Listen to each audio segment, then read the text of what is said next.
perempuan itu ternyata pernah mengalami kecelakaan 3 tahun lalu. Dan setelah kejadian itu, semua orang di sekitar mantannya mengira dia meninggal. Hai guys, Welcome to Liar or Liar. Oke guys, langsung aja ke ceritanya ya. Jadi ada cowok yang sewa rumah di sebelah rumah gue. Hampir tiap pagi sekitar jam 6, dia selalu keluar rumah pakai baju olahraga. Tapi dia nggak pernah olahraga. Dia cuma jalan keliling kompleks sekitar 20 menit terus balik lagi. Awalnya gue nggak terlalu mikirin, sampai lama-lama dia mulai sering nanya hal-hal random ke gue.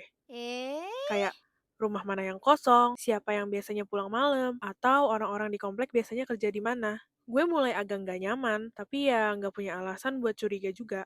Terus, suatu malam sekitar jam 11, dia tiba-tiba datang ke rumah gue. Mukanya panik, dan bilang dia kehilangan sesuatu. Ternyata, yang dia maksud bukan barang. Dia bilang dia kehilangan 1 hari. Katanya pagi itu dia bangun, berangkat kerja, pulang sore, terus tidur. Tapi pas bangun besoknya, tanggal di HP-nya udah lompat 1 hari. Dia nggak inget sama sekali apa yang terjadi di hari sebelumnya. Gue kira mungkin dia kecapean atau mabuk. Tapi beberapa hari kemudian, dia mulai jarang kelihatan. Sampai sekitar seminggu kemudian, rumahnya tiba-tiba kosong. Nggak ada orang. Gue akhirnya nanya ke pemilik rumah karena penasaran. Dan baru ketahuan kalau ternyata cowok itu bukan penyewa rumah tersebut. Dia cuma numpang tinggal. Rumah itu sebenarnya disewa seorang perempuan yang lagi pergi keluar kota selama beberapa minggu.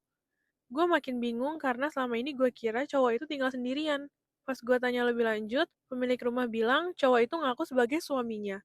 Makanya dia kasih izin buat numpang tinggal. Beberapa hari kemudian, perempuannya itu akhir balik. Gue cerita soal cowok itu. Begitu gue sebut ciri-cirinya, dia langsung tahu siapa orangnya. Ternyata cowok itu adalah mantan pacarnya. Mereka udah putus 3 tahun lalu. Sejak putus, perempuan itu memang sengaja menghilang dari hidupnya.